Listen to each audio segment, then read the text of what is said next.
so you're kind of coming in and you're obviously physically a bit behind. Hurling wise, yeah, I was probably a bit behind. Probably still am a bit behind. I know lads will say the same thing, but yeah, I'd say it was just probably trying to play catch up very fast. Chats and Gym People, your conversational health and fitness podcast. Right, how are we all doing, everyone? Welcome back. Today we're joined by Intercounty hurler Conor Prunty. So he's a club man beside Ballycorty. He's been involved in Waterford hurling for 8 years now. Yeah. You've an all-star. You've played all Ireland finals and whatnot. So we're going to get into your mind today, Conor. So firstly, welcome. Yeah, cheers. Thanks, Burr. Thanks for having me. I'm alright. I think there's gonna be a lot of laughing this one. Which is what we want. Yeah. Don't want it too serious. So, just for reference, man, last time Trout was here, he got like freshly baked goods and stuff. But you've got a nice fruit bowl. Yeah. So, enjoy yourself. I will. Yeah. So, I guess 7 years, which is 8 years you've been playing Intercounty hurling. So, 2017 you started off? Yeah. Yeah. And now you're still going. So, do you want to just start, what are some of the big changes? From when you first went in compared to now? I suppose you change yourself in a way, firstly, because you grow up and you mature a bit. It's like you would have been very young coming in back then, and you probably look back and... What age were you then? It would have been 19, I suppose, and probably... You wouldn't be fully matured, you're still learning about yourself and I suppose how to train properly. It's a lifestyle change, and it probably didn't happen for me in the first, I would have tried hard, but I probably didn't. Looking back at it, I probably wasn't on top of everything the same way I am now. Then from changes in training, I suppose it was always intense, and it always took a lot of time out from your day-to-day life, but I think it just became back maybe when I started, it was probably either 3 nights a week and maybe 2 other gym sessions, but now I feel like it's literally, even though you mightn't be with a group for 7 days, you just feel like it's a 7-day constant cycle of getting yourself right and not slipping up on that.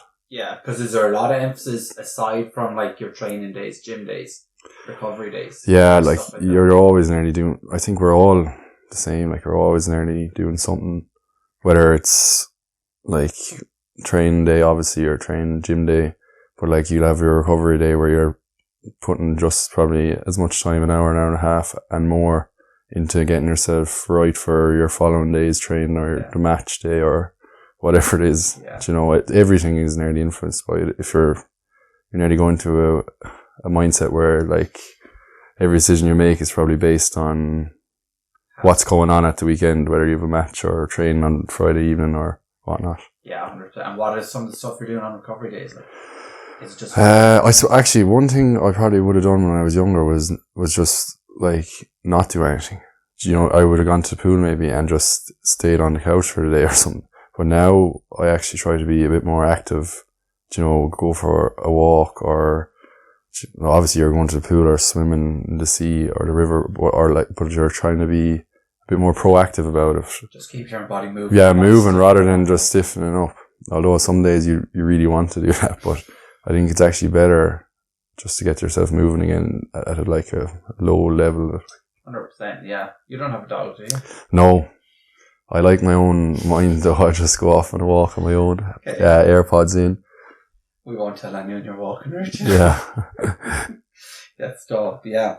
And then, I guess it must be completely different. Because do you remember being a young fella just walking into the dressing room? Yeah. First off, it's obviously a complete change of guard now. Yeah. But do you want to talk through, I don't know, some of the memories you had then, your first game? Yeah, I suppose coming into that new scene. The first, I don't know how long it took me to settle in, but you're anxious going in the first. I think everyone has it. You're kind of in a nearly imposter syndrome. You're looking around the dressing room and back then, you Kevin Moore and you Demani's Brick, Defies is like you had some serious characters, and like I suppose you were probably idols, like in a way, Oh, and you probably are, and maybe you fell into the trap. You're idolizing them for the whole year. But yeah, it's probably anxious would be the overwhelming feeling when you're first brought in, like especially if you didn't like. Some fellas might have even a better level of confidence in themselves at a younger age, but I didn't think I was probably at the level to play when I went in, and you're just looking around the dressing room in awe, and like didn't want to do anything wrong, or didn't want to be seen as doing anything that wasn't the norm or anything. So yeah, anxiety levels were high, like the first night in Carrigan or the first running session. Yeah. And how did you feel then, like conditioning wise, with regards to hurling, that side of things? Do you think you were off the pace a bit when you started, or once you got the ball rolling, where you're like, okay, actually, I'm okay here? Yeah, I'd say I was way off the pace. Being honest, going in, I was always probably a big lad. I was always probably fit as well, but the level that they were at, they had a few years of really good training done under Derek, and like some of them were machines back then, and you're walking in and you're still underdeveloped as a man. Like you're only 19. Like even if you look at my brother's 18 now, like he's big, but he's still not like he's not after developing into a man yet, and it'll take another few years. So you're kind of coming in and you're obviously physically a bit behind. Hurling wise, yeah, I was probably a bit behind. Probably still am a bit behind. I know lads will say the same thing, but yeah, I'd say it was just probably trying to play catch up very fast. Yeah. And then what were some of the things? Did you kind of catch that and like literally go for it then with regards to trying to catch up? I say I probably would have trained hard, but and gymmed hard, but whether I looked after myself properly outside of that then, which was the majority thing, and just learning, I suppose, how to really look after yourself properly. Like I was up in college in Cork, you're training hard, you love the gym, you're going home to train grand, but you're still a college student and you're probably not balancing it correctly, even though I probably wasn't as wild as other fellas, but I still probably didn't get that right back then. Was there any guidance from people in relation to that?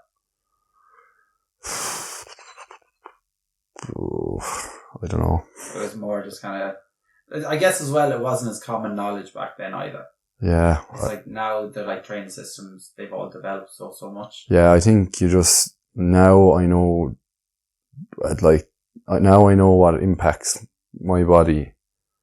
So much, like something small could impact your, your sleep, or, going out for a few drinks can knock you the next day. And even back then you probably think, oh, I'm a young fella, I can go out tonight and be fine next day. But like if you really, really want to compete, probably can't. Yeah. And I see you've got the whoop on. Yeah. It's bad the last few days now. It's you turn off the sticks. Yeah, jeez, I shouldn't be alive if I went looking at that thing the last few days. But so like again, it's just it's a nice thing to have, I suppose, to look at and reference sometimes. But I wouldn't be overly caught up in it. But that's just a personality thing. I think someone else might, might be to their detriment to have one on. But whereas I just find it kind of interesting. And if you wake up in a bad state on the match day, I don't think it's going to, I'm not going to be doubting myself or anything. So you don't spiral out of control. No. Yeah, because I know I've had people on this before and they've had it and they had to get rid of it. Yeah. I've heard people, I know a few fellas now that they take them off or they throw them away for the couple of weeks where they play matches. But like, it's understandable, but it's just, I suppose each their own really in a way. Yeah, and it just depends what can throw you off mentally really. And that can definitely have that. But then you're on your first like debut for Waterford. Yeah. Not today or yesterday anyway. No. Well, I don't know when what I'm going to consider my debut. I played McGrath Cup in 27, or not McGrath, I played McGrath Cup with the footballers, but I played Munster League in 2017 against Limerick. I played wing back and I tore my quad. So if that's my debut, I don't know, that, I could consider that the debut, yeah. And tore the quad. That was the first time tearing the quad. Is that the quad you're still tearing now? No, I tear both of them. No, a lot of times, yeah. I've torn, I'd say, left and right over 6-7 times each. Yeah. Different levels of tears, like some have been really bad, some have been just little nicks. But like, they were troublesome for a while.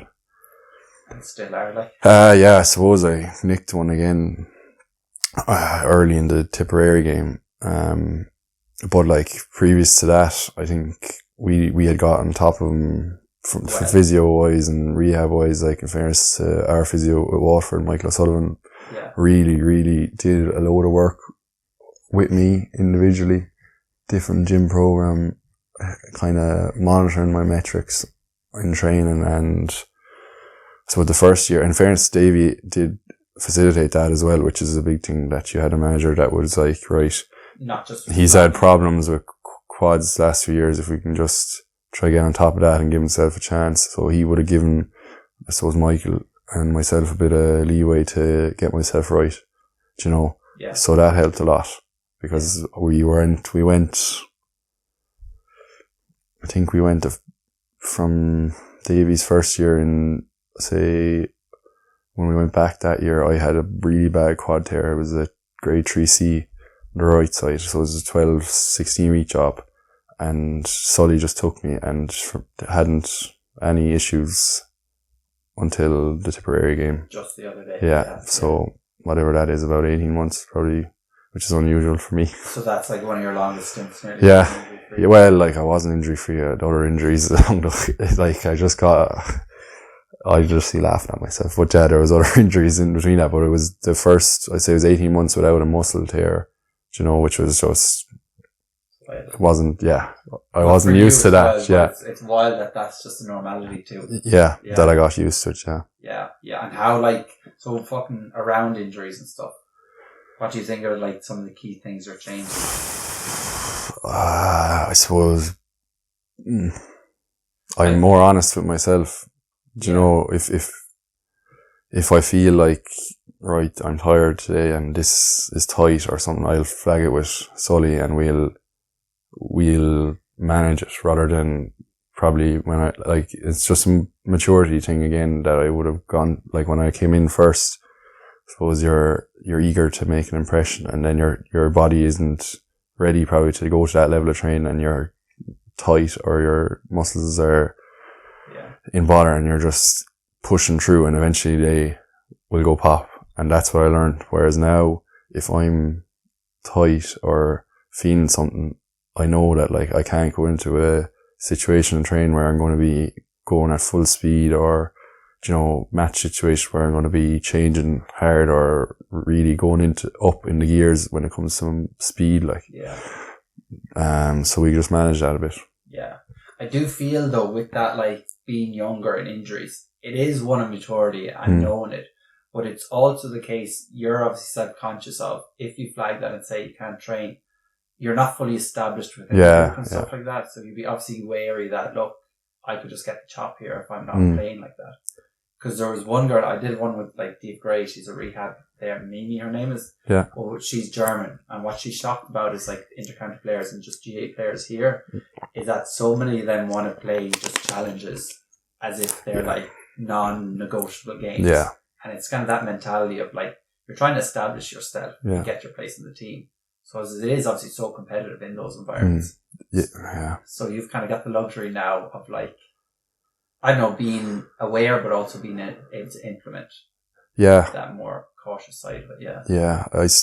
Like, you kind of know what's important. Like, you know, missing a training session in March, you know, isn't the end of the world. Whereas when I came in, like, missing a training session was like, you know, I couldn't do that. But whereas now I have the, I suppose, bigger picture, I've seen myself go through the injuries and miss the bigger days, like the ones that matter, like, 100%. You know, so missing a day at train or just not training fully that night, or not being able to play a challenge match or an in-house game at the weekend, but having the, I suppose, the bigger picture in your I suppose in their background, making the decision for you.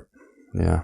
So then, in relation to this year's championship and that quad, so like you got injured in the Tip game, you missed the Clare game, and then you were back for the Limerick game. Yeah.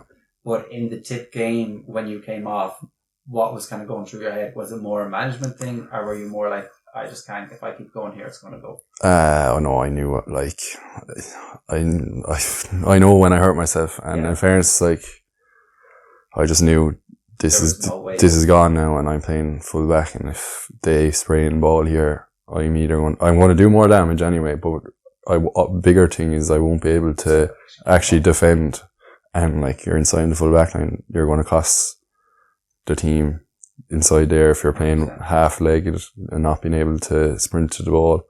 So, in fairness to Sully, when he ran out, I just said, I'm gone, I know. Like, I just knew, and I knew the quad was bad, and then you just get the scan during the week, and that just confirms that you're after doing a bit of damage then, and yeah, you just kind of... You made the right call, yeah. Oh yeah, I knew, like, you know, there's other times, if it was something else, like, you'd hurt things and you'd be able to play away, but when if you tear a hamstring or a quad or a calf, like, you've no power, you can't sprint, you're going to be found out, like, so you're helping no one. You're not helping yourself, you're not helping the team, which is more important nearly, and then you've everyone looking on, supporting it, and you're not helping any of them either, so, yeah. And it's not easy, like, it's hard to put the hand up and say, look, come off, like, but, yeah. But like, everyone wants to kind of battle on and try hard, because oftentimes you see people like limping around on pitch, but as you said, they're really not even in relation to harm they're doing themselves. It is the harm they're doing to the team. Yeah, you're not going to be able to help people like you should be able to. Yeah, you're nearly in disbelief is kind of what happens. If it happens early in the game, you're like, oh, maybe it's just something small, but like, yeah, you just need to it's hard to accept it. You're just like, not again, or, you know. Yeah. And then, so you'd 2 weeks then between that game and the Limerick game? I had 3 weeks. 3 weeks. 3 weeks. So it was, I suppose, get back into rehab fairly fast, and because you're in the kind of matches coming, like, you kind of knew the Clare game was going to be a no, or you knew the Limerick game was going to be a possibility, and I suppose our hope was that our belief was that we'd get a win in Clare, which would have gave us, I don't know, 5 points or something. So we'd have been in a way better position, and then there wouldn't have been as much pressure on, I suppose, to push hard again for the Limerick game. But then the Limerick game ended up being basically your dice you're pushing to get yourself back, and that went right till Friday evening in training and a fitness test. So I was happy enough then that you just hit kind of up around your top speed, get it up, and then you're good to go basically, and it gives you the confidence. You're good. Then knowing you're good to go. That's how they're gauging. Really. Yeah. Well, like in that situation, you're kind of, they go off the metrics, but like, you probably need, with me and I suppose Sully again, we've been through a good few injuries, so we've a good relationship, and we knew that if I was to try and play, I just need to hit. Same with if any lads getting injured, like, do you need to be able to get up to close enough to your top speed, opening up at full speed, and then you kind of know yourself you're okay. Yeah. Do you know? Yeah, it's nearly more the mental side of it as well. Yeah. Yourself, that like confidence in your body.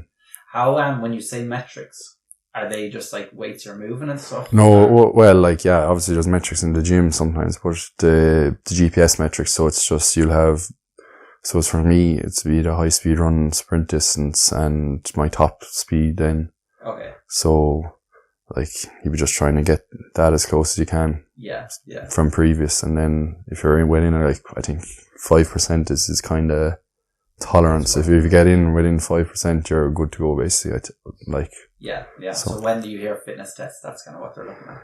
Well, for us, like, it's not my aerobic capacity in that, like, they're not looking at that. They don't, I wouldn't be worried about that. It's more just that I'm actually fit to play, like, that I'm actually not going to break down, kind of. Yeah, 100%. And then mindset-wise, so like you're after 2 weeks, probably, or 3 weeks, really just focusing on getting your quad right. Probably not paying too much attention to other things. No. then you're kind of named to start who you're Martin Gillan. And you know, like, he's obviously one of the best, whatever, foot forwards in the county, the country even. But, like, what are you thinking going into that? Have you really spent any thought about it? Are you like... That's probably different. Yeah, different again, was I was probably going through most of the week just focusing on making sure I was going to be able to play. Whereas otherwise, other weeks I probably would have more focus on actually playing. So maybe it was a good thing. I don't know. But yeah, I suppose then Friday that you get the nod and you know you're good to go and you just start getting yourself ready for a match the weekend. What are you doing to get yourself ready for a match? Like, food, making sure I'm, I suppose, fueled properly, feeling fresh. Yeah, I don't know what I do mentally. I suppose I do think a bit about the game and do a bit of visualization, which I like to do, but I wouldn't be like overly focused on it. Yeah, just kind of making sure you're after going through a few things and that could happen in the game. Normally, actually bad things that could happen, so that if they do happen, you can react to them. Yeah. And also, like, there would be a lot of positive things that you're visualizing as well. So that's about it. Other than that, I'm probably a bit, people that probably hang around me tell you that I'm a moody fucker. I don't know if I can curse a bit before a game, or I'm on edge, but yeah, I just kind of... Do you feel like you're on edge? Sometimes. Other times I'm not. Like, other times I could be laughing or joking, but sometimes I just be like, Would you notice whether you're on edge compared to, like, happy-go-lucky going into matches? Would you notice the difference in performance? Yeah, sometimes if I'm too lax, I might be just, and I'd look back, you'd look back and you'd be like, right, I wasn't, I wasn't fully focused for that week, or I let something go ahead in my priorities or something that week, and probably wasn't as sharp. But then sometimes you look too much into that. Maybe you would have you maybe wouldn't have played fully, like, to your potential either way, like, so you can't beat yourself up about either. But obviously you want to just give yourself the best chance to perform, 100%.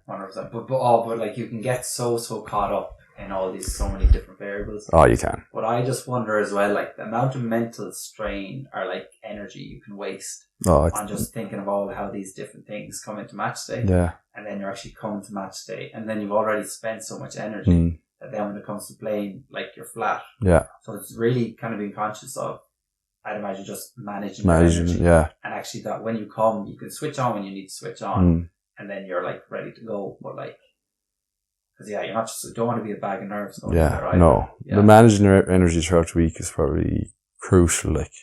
There's something that's so hard to do. Yeah, it can be. Well, it is in a way, like, I suppose for us, like, there's so many variables, like, you're going to work. Something could happen in work that just spirals, or, like, you could be thrown, just something that can mess up your schedule or your routine, or, I don't know, your stress levels, anything could happen, like, and it's not just work, it could be just life in general, and something could pop up, and that can just throw you then coming. And again, it's probably a personality thing. Some people can deal with that and it doesn't matter, and other people probably would get worked up and that might affect them then. 100%. But that's, like, I'd imagine the personality who can deal with it and just get on, they're going to be much more successful. Yeah, it's just been probably a bit more robust. But that's nothing to do with, like, has nothing to do with their hurling ability. It's just their personality. It literally is. I always say that, like, that personality, it comes out on you then in a hurling match, but, like, it is a personality thing. If something throws you, like, other fellas can just kind of roll with it and and then the opposite of that then is someone that just can't roll with it and gets worked up and, And how is it, like, I always kind of, the way in, obviously, intercounty hurling, you're living in the county you're playing the majority of the ways. So you're around the people who are going to be supporting you each week. Do you find, like, I don't know, energy-wise, with just interacting with people who know you and fans, stuff like that? Yeah. Do people leave you alone, or is you always kind of having the same conversations about, like, the hurling this weekend? I actually, my friends don't ask me anything. They won't, like, so they know that I don't want to talk about it. Yeah. Parents don't ask me anything. You know, girlfriend doesn't really ask me anything. That's grand, because they know that I just don't want to ask. Some people in work will ask you things, but they don't, like, they just probably don't know me enough, and, you know enough that I don't want to talk about it. Well, eventually they figure it out, because I could be fairly blunt or flippant in responses, like, you know, they mightn't get much out of me. Some people ask you harmless things, and you wouldn't mind, like, engaging in that, you know, some things, but other fellas can be very, I suppose, persistent and nosy and trying to get more information out of you. There's, like, you know, it's funny that way, but it is a tricky one to balance as well, because, like, you don't want to be ignorant, like. Stuff. Yeah, exactly. Yeah. I probably am. Everyone's probably like, he's one ignorant fucker, but yeah. But as well, it comes down to you just managing how your, like, energy and into those games. You don't want to, like, spiral off. No, I wouldn't like to be engaged in a conversation about it at all, like, because I'd just be like, Whereas someone else might, like, another fella could talk away, no bother, and you know, it's just totally personality. Which is fun. It's funny to stand back and see that, like, one fella could, like, walk past everyone and not talk to him, and then another fella just no problem standing there talking. And then on, like, match day, what's kind of going through there? I'm always curious, like, walking out into the pitch and, like, days you're doing, like, parades and stuff. What's going through your head? Are you, like, finding you're nervous? Are you just like, I don't know what's going on in you? Yeah, I don't know how many parades I've been in. I'd say I've been in the under 21 All Ireland final was probably the only parade, and you're just kind of like, well, I don't know, noise. That's what I was thinking. Like, this is loud. Walking out on match day, I don't know what I've been thinking. I just kind of walk around the pitch before the match. Come back into the dressing room, get togged off, and then, you run out onto the pitch, and I'd be just focused on getting myself warmed up properly, like, and you're kind of taking it in a bit, like, if the atmosphere, just so that you're used to it for once the game starts, but I don't know. Yeah, you're not, like, too caught up in worrying about what's going to happen. No, just get myself warmed up properly. Get myself ready to play properly, you know. Yeah, which is a good thing to do. Yeah, I think so. Means you don't get caught up in just other thoughts. No. Yeah. You're kind of just focused on the next drill or the next stretch or the next, I don't know. It sounds stupid, but, like, just making sure that you're fully warmed up and fully ready to go once the ball gets thrown in, I suppose. Yeah. But as well, it's like, I feel people think, you know, the different levels you probably play at, that things change, but at the end of the day, it's the same game. It's the same basics that you do. Yeah. It's just different environments. They shouldn't change. Like, you know, it's still a game of hurling, but you're just putting in an environment where there's, I don't know, X amount of people watching it compared to no one watching over an Abbey side field. Like, how does that that's different. How does it feel then? You do something good, you do something bad, and the crowd reacted. Yeah, well, so, like, I used to do something bad and I'd be kind of laughing at myself. I'd be like, just not again, like, you know, or, like, you just have to forget about it fairly fast, because, again, like, if you dwell on it, you could do it again, like, you know. You're going to eat yourself. Yeah. Whereas the next, like Ger Welsh used to always say in the fire, the next ball is the most important one, and like, he's so true. Like, the next action is, like, the most important thing. Yeah. And it probably took me a while to learn that, like, you know, I wouldn't have let mistakes kill me altogether, but you still have to just learn to park them, like. Which is hard, though. It is. Like, it is a skill, yeah. But, like, it is also so important. I remember being told, like, before, like, he's a forward, say, my man is a forward, like, he's supposed to score, like, so he's going to score. You know, it's obviously your dream is to keep a fella scoreless, but he's going to score, like, so, like, if he scores, there's no point killing yourself about it, like, so it's his job to score, so if he nips a point or two, there's no point me slapping myself around the place because of it, like, you just have to keep going, like. Yeah. And that's just setting expectations for yourself as well. You're not setting unrealistic expectations. Yeah. Sometimes I'd be like, no, I want to keep him scoreless, but that doesn't happen, like, you know. But as well, I suppose it's good to go out with that intention. Yeah. But just if it doesn't go that way. Yeah, and hurling is so mad that, like, you could go through most of the game and be fine, and if you switch for one ball, or, like, you might even switch off, you might just get unlucky for one ball and it'll break the wrong way and he's in on goal, and then you're just like, you know, that's done anyway, so. Yeah, especially in the full back line. Yeah. It's unforgiving. Yeah, there's no room for error, really. Yeah, no, 100%. I always remember playing cornerback and I used to hate it, because if any mistake you make, it's like the potential someone just scores. And then I found I played with so much more fear. Yeah. Because you don't want to, like, commit yourself. Yeah. Instead, but then when I start playing out with field, you just free roam. Total different game. If you miss something, someone's just there. I always say to the lads, like, if you're in the full back line, it's nearly not hurling, like, you're not. Whereas if you go outside, if you play half back up, like, you're just, then you're actually playing hurling, you're enjoying it. You said, where you're in there and you're just kind of on edge the whole time thinking, this could go. Yeah. It's nearly a different game. It's like damage limitation at times, like. Yeah. And then maybe that's the wrong attitude. Like, at times that you can go out and hurl and you can, like, attack the ball, come out with the ball, and that is a good buzz inside, but you're still not totally playing hurling like the rest of the lads on the field are, you know. You just can't switch off. I don't know, you always have to be on. Yeah. Because, like, you are that last line of defence. Yeah. How would you approach, like, what would you say your playing style is as a fullback? Oh, Jesus. No style, let's What? Definitely not. I don't think I have a style.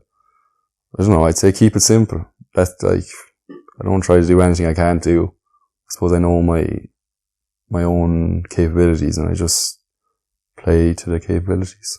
Yeah. Do you know, once you try to do stuff you can't do. Yeah, you know. You're not trying to. Yeah, so I just try to do things well that I can do. Yeah. And then, like, defensively. Like, when you're playing, are you trying to be in front of your man? Depends, Depends. I like to try to get out in front, but sure, you're not always gonna, especially the way teams play now, they leave a load of space and they've fellas giving in really good balls, so you're not always gonna get out in front. So I suppose you're just trying to spoil, be the word nearly. Yeah.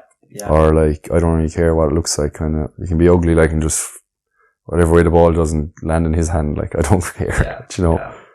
So. Yeah, I always feel it's a tricky one, but you do it well. Oh, I don't know, I try to do it anyway.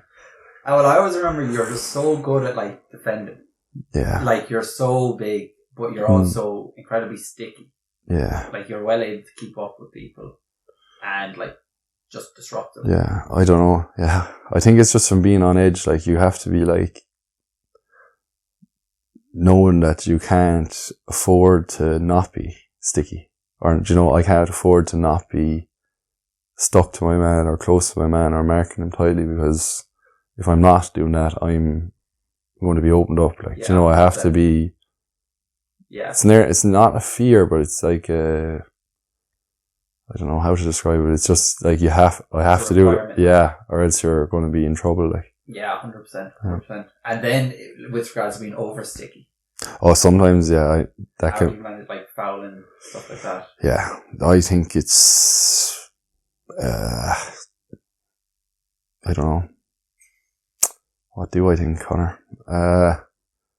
Patient, I think, sometimes. Like, again, he's a forward. Sometimes he's going to get the ball, like, so you don't have to, like, you can leave him get the ball sometimes. Like, you know, if he's it might be the right thing to do, and then you're not going to foul him. Whereas sometimes you might, like, still try to get the ball yourself, and you're stretching or you're not in the right position, and then you will foul him.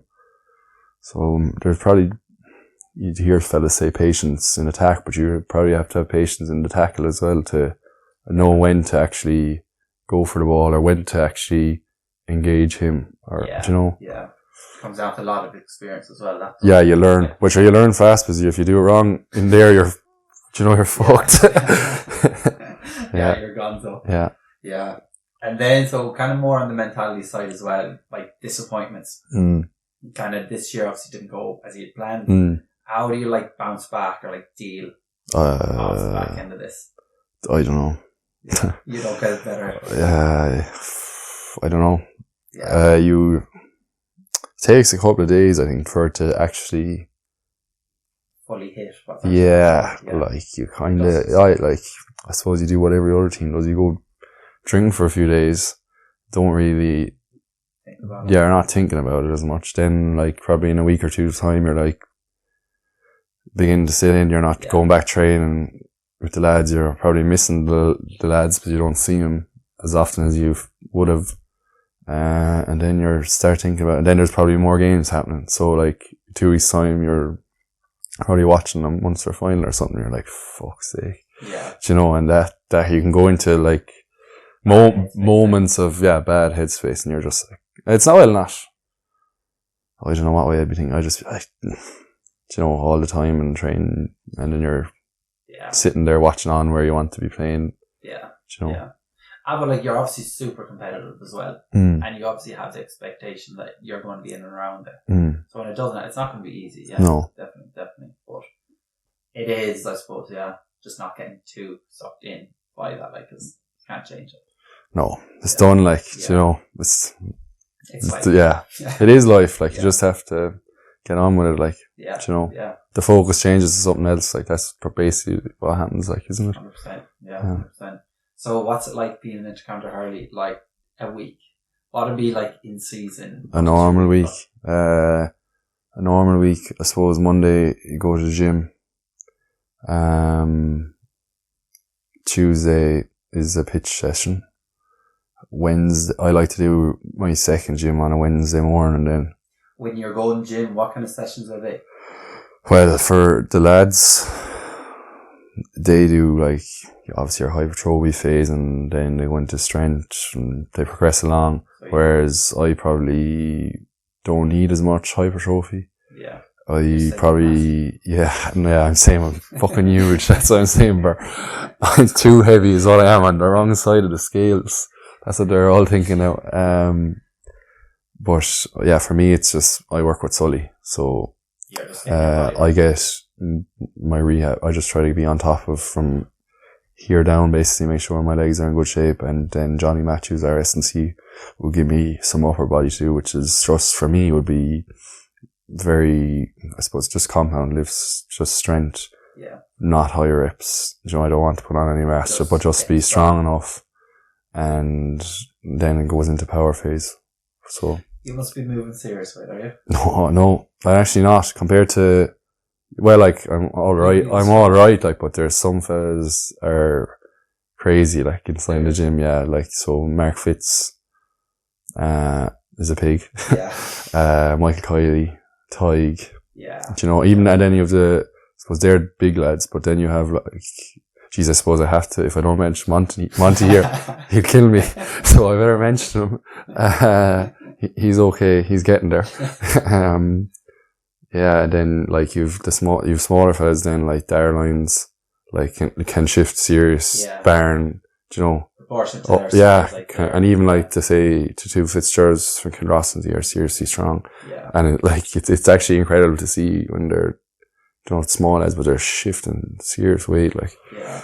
That's crazy how strong you are these days. Like. Yeah, and they just, I suppose, like, they apply themselves properly, and you can see it then, you know. Pays off. Yeah.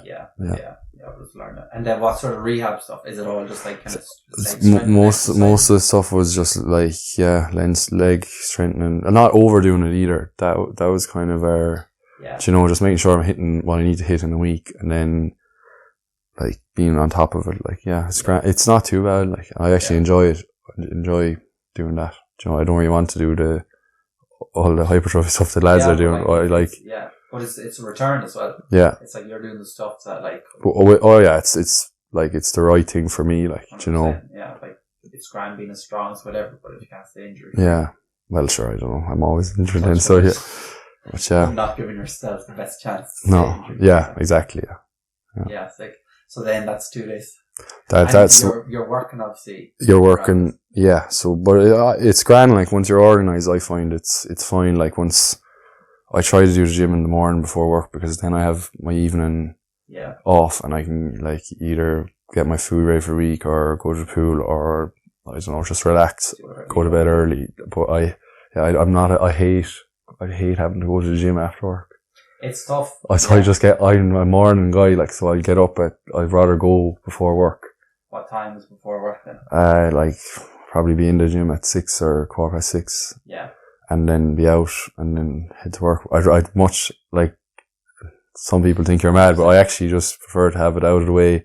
I feel better throughout the day, and I like, come the evening time after work, I don't really want to go to the gym. Yeah, 100%. It's what I really saw in Australia. It's like, in Australia, it's a really early morning lifestyle, but it's when you get your gym done early, it obviously energizes you. Yeah. So you're way more energetic. You've woken up. You've kind of, and then it's just not dwelling over you all day. Yeah. You've that already done. Yeah. So at least that's off your mind. Yeah. And then you won't be sluggish after a day of work. You'll be tired. Like, you've already dealt with a lot of things.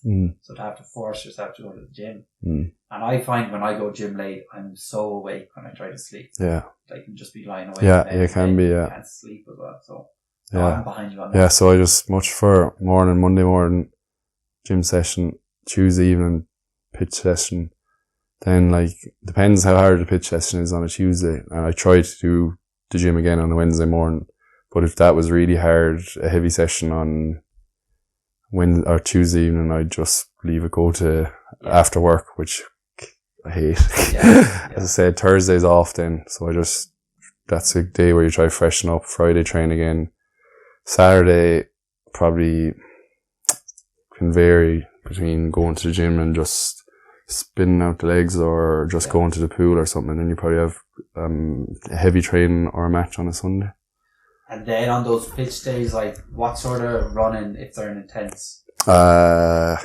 Sure. Do you do a variety? It could be anything. Yeah, there's not, like, a lot of it's done through games now. Like, that's a big change, actually. Obviously, like, you still do blocks of running sometimes, but, like, they kind of monitor the metrics through general training, playing games, game-based kind of drills, and then if you're not hitting what we need to hit, they do a block of running then to bring that up to whatever is needed that week, say for.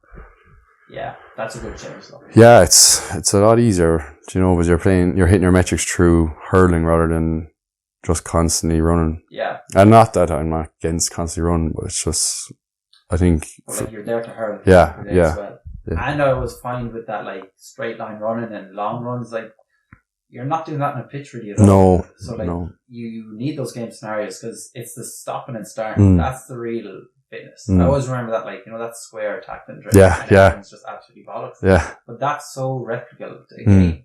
And that's the fitness you. Yeah, I suppose you're hitting the energy sources that you're going to be using in a match in those situations. Like, you're hitting a bit of everything. And that's why, like, when they speak about, like, match fitness, they haven't got match fitness. It's because in training they're probably not doing those sort of training and drills that are, like, hitting those thresholds. Yeah. And so, look, we won't hold you too much longer, so we'll hit you with some quick fire questions. Oh, Jesus. What's your least favourite quick fire question? Oh, I don't know. There won't be that fast replies today now. I don't think my head is working at all. Oh. You're here, Conor. I'm here. So, right, who's the toughest opponent you've played against?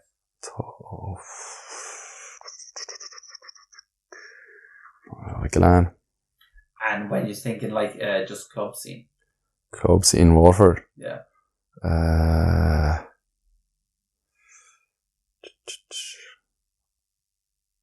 There's a few, I suppose. Desi is tough. Yeah. There are a lot of Ballygunner fellas, I'd say. Don't want to name them all. We'll leave it at Desi. And then who's the best you'd like, when you see skill-wise hurling, who do you think some of the best you've actually played with? Wait. Yeah. Austin. Jamie, Tyg. Yeah. Just so good on the ball. Yeah. Desi, Paulie Fitz, the Bennetts. Yeah. I was going to ask you if you're doing it all again, what you kind of do different. Doing from which? So if you're like to start your intercounty career again, what you do different. I can imagine what you're going to say. I'd probably just look after myself better. Yeah. And then, how would you say your life has changed? I think I'm a lot more, I don't know. That's a good question. That's not a quick fire. Life has changed. I don't know.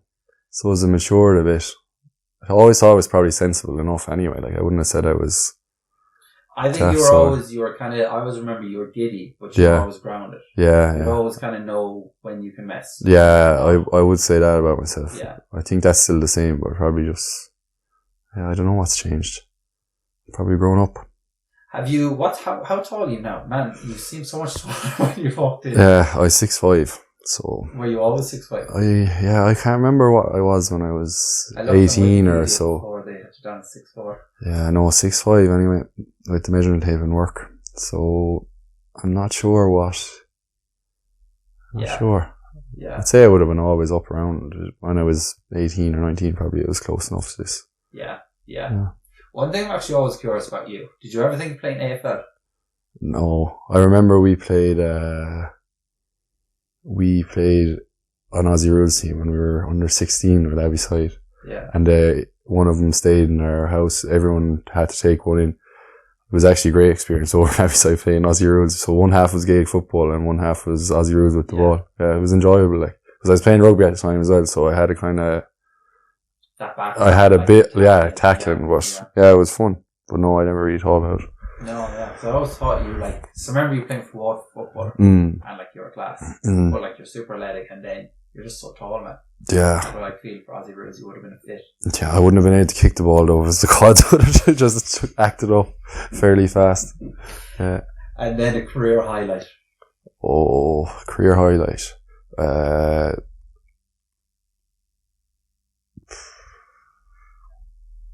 It came with a low after, but the lifting the league cup a few years ago was cool. Yeah. But then you get dumped out of the championship a few weeks later, so like that was a killer, like, because you know, I couldn't really. Then I suppose the under-21 Munster final, not the All-Ireland final, the actual Munster final in Welsh Park, I thought that was class. Yeah. I thought that was one of the best days and memories that I have, just being in Welsh Park and everyone coming onto the pitch. Yeah. Yeah. Let me look. So biggest impacts in your career? Donna Kenwright, he's close to here. Always has been. Being like just very influential when I was probably minor. I'd say I played minor with you. You would have been, so I was always at minor group where we were always a bit. Yeah. So that was my first time playing. He was how he asked me was I was cycling down the road. I was either cycling or walking down the road by the rugby club, and he pulled in the car and he's Conor, will you come out to train on her or something, or meet a match? So I will, yeah. So that was the start of it, and then he was, involved all the way with all my minor teams in the club, and then under 21 teams, and he was involved with the Waterford minors as well. And yeah, him anyway. Donica, you Dara Duggan in school, Larry Cliff when I was younger. I suppose like the few years on with Liam Cahill and Mikey Beans. Yeah. Do you know what I'm probably missing a load of people now. Yeah. But like when you think of the impact they had, is it more tidbits information they give to you? Yeah, I'd say just coaching and, well, both. Some fella, like, just picking up things from and having conversations, and then coaching wise, and yeah. Yeah. Is there a motto you like to live by? Like, is there stuff you'd be saying to your, I don't know, just keep yourself going? More keep myself motivated? Yeah. Not really. No, I don't think so. I thought I was deep, but I don't think I have a motto. Maybe I do, I just don't have it right now. My mother got me a cup that just says fuck it on it, because I always say, you know, if something happens, I just say, fuck it. And I wouldn't, it doesn't bother me, like, or I used to call it the fuck it attitude, like, you know, something happens, fuck it, and that's it. Yeah. Which is a good attitude, though. Yeah. Because like, I feel with that attitude, you're not holding on to all the stuff. You can just let things go and get on with your life. Yeah, you're just like, literally just fuck it. It's a funny cup. I'll send you a photo of it afterwards. Yeah, it is, and she thought she was hilarious, like, so. Yeah, you obviously think it is too. Yeah. Yeah, it's like, I don't think I have anything else for you. No. Yeah. It wasn't as bad as I thought it was going to be. What did you think it was? I thought I could say, I probably did say stupid stuff. I already get rinsed, like, with slagging now after this, but I enjoyed it. It wasn't too stressful. It was a nice chat. Good. Yeah. You're good company, bro. Thank you. Look, Conor said to me the only reason he did it is because he thinks I'm yeah, that was the only thing I said. Do you know what? I always like Burr. I'll do this. Exactly. Yeah. You disregarded man. I have chewing gum in my mouth. The strawberries are looking good, so I'm going to go at them here in a second. Conor, cheers for that. Cheers. Thanks for everyone else. We'll see you next weekend. Bye bye.